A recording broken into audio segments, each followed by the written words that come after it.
going on? Welcome back to 100% NUFC Shortly Speaking. I hope you're all doing really well. Now it's the Newcastle versus Huddersfield match preview. I've done one of my own. If you want to check out the one with Newcastle Fans TV where I get the whole gang on, go and check it out. You know, they'll all talk all things Huddersfield, Newcastle, how we build up to this game, teams, and how we approach it in terms of the fans getting behind the team and their score predictions as well. So I'll leave a link down below in the description.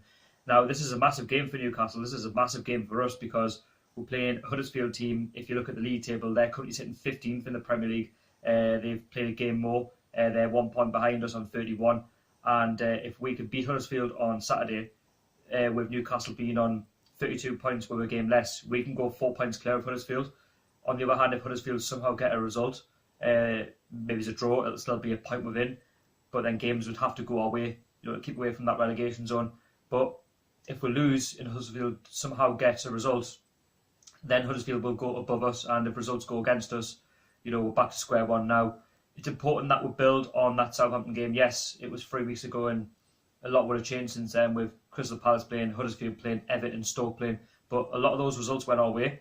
Now it's important that we show the same attitude that we showed against Southampton, that if when we score first, like I've said all season, that we'll go on and get the second goal and kill it off, because the minute we got that second goal, Southampton were out of the game, and that's what's led to their managerial change. Now, you know, we played a Huddersfield team who, for me, don't score enough goals this season, and also, surprisingly, they've conceded a lot of goals as well. So they'll be looking for a response. You know, they are a team that came up with us last season from the Championship, and to see them on 31 points, you know, I think that's a really massive achievement, you know, for a team, you know, in a club who don't really have the biggest budget in the world, but, you know, they've overachieved by their standards. And, you know, at times I have seen them play some good football, so it's not all doom and gloom for Huddersfield. And, you know, they beat us 1-0 at the Johnson Stadium at the start of the season. I was at that game as well. There was a match day experience. If you want to check it out, I'll leave a link down below in the description, or you'll see a little link at the top to go and check it out. Now, Huddersfield, they can be built to frustrate you. You know, they'll pack the back four and they'll just allow Newcastle, allow us to get at them. You know, we are the home side. We need to dictate play. You know, we need to get on top of Huddersfield straight away. But at the same time, it's all about being patient, and when we do have the ball, to make use of it, because Huddersfield, you know, have got some good threats. You know, they've got Aaron Moy there, who I think he might be out with an injury, but we all know what he can do. You know, he was the difference between us and Huddersfield at the start of the season, that, you know, when you give him the ball, he can get forward and he can create opportunities. You know, they've got Van La Parra there, you know, on the wing. You know, he's quite pacey, trickery, and he likes to have a shot on goal. And you look at Ince, you know, who they signed from Derby County, and Steve Mooney as well. You know, he's like a Mitrovic type. He's big, powerful, and if you give him any sight of the goal, you'll score. Now, it's important that when we do have the ball, like I keep saying, to use the wings, depending on who Rafa Benitez picks. Now, will it be the same starting 11 that you used against Southampton? Well, that remains to be seen. From what I have heard, Richie will be playing on Saturday. I was precautionary, as at the start of the week that he was supposed to be out with an injury, as he didn't feature in the Scotland game against Costa Rica and the other games in between.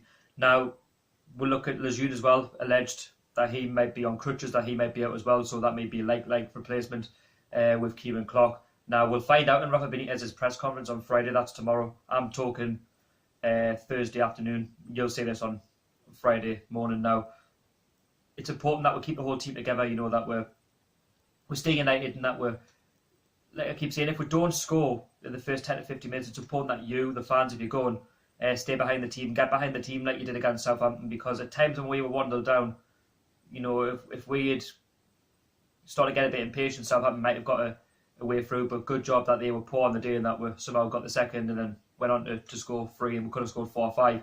You know, we've got the capabilities of, you know, putting these teams to bed. You know, we can do that. You know, of late we're unbeaten in 2, and it's brilliant. You know, we're picking up points, and that's what needs to happen between now and the end of the season. You know, we need to be pushing up that league table, and if we can get the 3 points to 135, we'll only need a couple of results after that. We've got Leicester away where we can get a draw. You know, we've got Arsenal coming up there hot and cold, and then you've got West Brom, where for me at the end of the month of April, you know, I'd like to see that we could be safe, and we'll try and plan for next season. But, you know, let's have a positive attitude. You know, let's get at Huddersfield, because, like I keep saying, they will pack that back forward. It's all about how we create our opportunities. Our midfield will be key.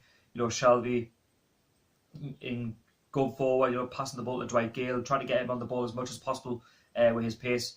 But it's all about who Rafa picks on Saturday. I will be at the game on Saturday. There will be a match day experience from this game, so I'm really looking forward to that. And I really have missed the football. It's been such a long time, and it's just good to be back at St James's Park again. Now, anyway, leave me your score predictions down below in the comments, and also let me know anything that you've heard from Rafa Benitez's press conference on the Friday afternoon, and I will be getting back to you very, very soon. And yeah, don't forget to smash that like button, and also don't forget to subscribe to this channel as well. You know, it's free to subscribe to this channel. There's so much content on this channel as well, and you know, if you can push those likes up as well, because the more likes I get, the more attention I get, and the more attention I get, the more subscribers I get, and that's what I want to do. You know, I want to try and push to 1,200 subscribers and try and push from there. And yeah, if you see us around on Saturday, don't forget to say hello, and if you want to be on the match day experience as well as part of the fans' reaction of the game, don't forget to you know, pick us out in fan cams as well, and I'll be with Lee and the gang doing the match day fan cams after the Huddersfield game. I hope it's a positive result. I'm going to go 2-1 to Newcastle. Goal scorers, I have no idea. But yeah, enjoy the game if you're going. And yeah, I'll see you all later. Peace.